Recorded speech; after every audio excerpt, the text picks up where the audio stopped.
नमस्कार साथियों, मैं आपका दोस्त अनिल सोलंकी। मेरे यूट्यूब मंच लाउड जाट वॉइस में आप सबका स्वागत है। भाइयों, आज की ताज़ा लेटेस्ट न्यूज़ है। नरेंद्र मोदी जी की सरकार जातिगत जनगणना करवाएगी, यानी पप्पू पास हो गया।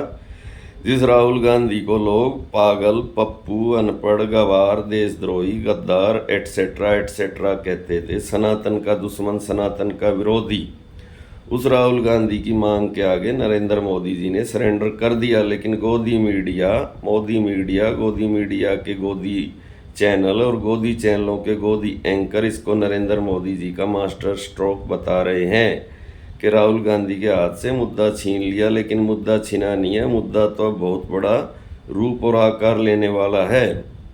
अब तो पता चल जाएगा, दूध का दूध पानी का पानी हो जाएगा कि कौन कितने पानी में है, किसकी कितनी संख्या है, कौन मलाई खा रहा है और किसको खाने के लिए छिलका दिया जा रहा है। और वो सब किया जा रहा है हिंदू एकता के नाम पर।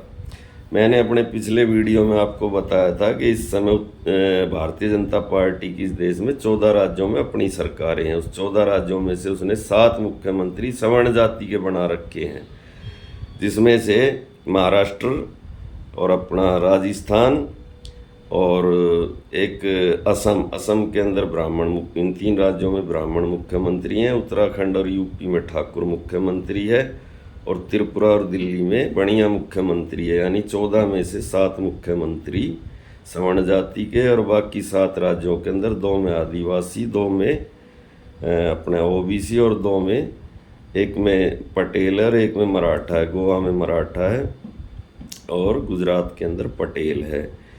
तो यानी जिनकी जनसंख्या पूरे हिंदुओं में 10% रही होगी, उनको 50% राज्य उनके जुम्मे सौंप रखे हैं। और केंद्रीय मंत्रिमंडल के जितने भी मलाईदार मंत्रालय, वो 80% आज भी सवर्ण जातियों के पास हैं। मेन सारे मंत्रालय, वो सारी डिटेल में अपने पिछले वीडियो में दे चुका हूँ, बार बार उसको दोहराने की ज़रूरत नहीं है। एक भाई ने कल कमेंट करा, मेरे को बोला कि भाई तू जो भी है थोड़ी सी दया कर, तू सनातन धर्म में क्यों फूट डाल रहा है।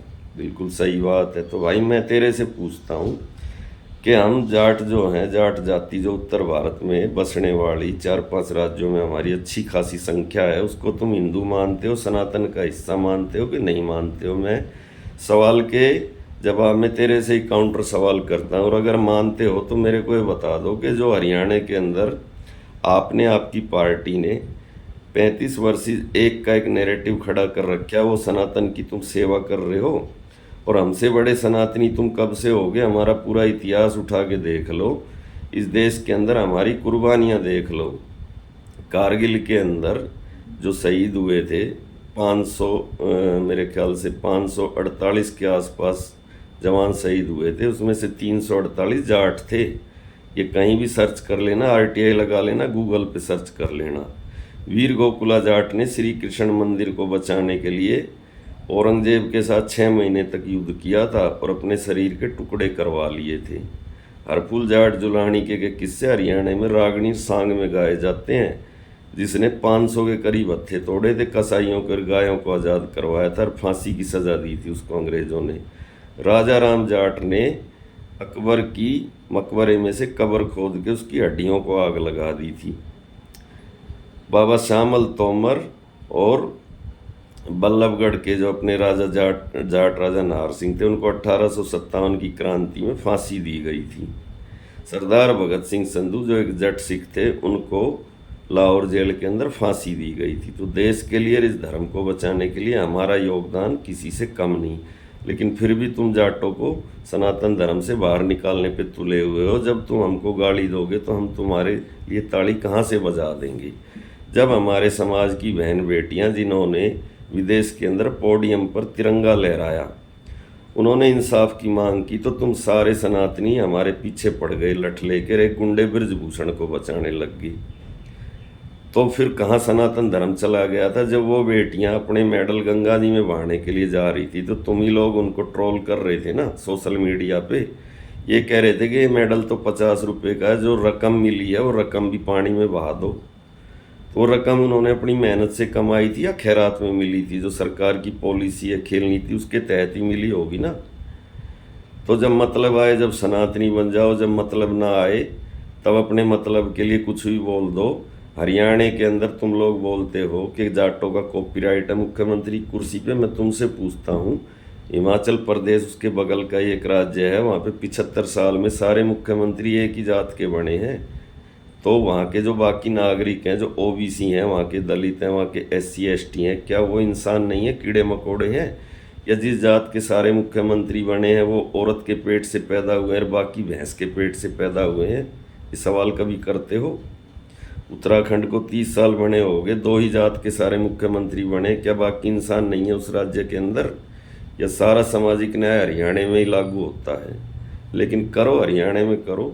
हम तो कहते हैं अभी होने दो जातिगत जनगणना, सारे आंकड़े सामने आएंगे और सब दूध का दूध और पानी का पानी हो जाएगा। ये भी पता चल जाएगा कि राजस्थान के अंदर जाट, गुज्जर और मीणा, इन तीनों की अगर जनसंख्या मिला दी जाए, जोड़ दी जाए, तो तीनों की जनसंख्या मिला के 40% बनती है, 40 से 50 के बीच में। आज तक आज़ादी से लेकर आज तक इन तीनों जात का मुख्यमंत्री क्यों नहीं बना? क्यों सारे वहाँ पे 2 ही जात के मुख्यमंत्री बनते रहे हैं? ये भी लोगों को पता चल जाएगा और हर राज्य के आंकड़े सामने आ जाएंगे। पता चल जाएगा कि किसको क्या मिला है और किसने मलाई खाई है और किसको खाने के लिए छिलका दिया गया। और ये सब किया गया है सनातन धर्म की आड़ में। और जो 35% की एकता भारतीय जनता पार्टी ने पिछले 3 लोकसभा चुनाव से बनाई थी, हिंदुओं की राजनीतिक एकता, अब उसका भी पता चल जाएगा जिस दिन जातिगत जनगणना के आंकड़े सामने आ जाएंगे।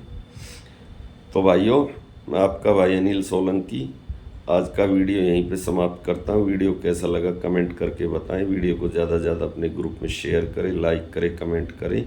और जो भाई अभी चैनल से जुड़े हैं वो चैनल को सब्सक्राइब करें। धन्यवाद भाइयों, आपका दिन शुभ हो। नमस्कार भाइयों।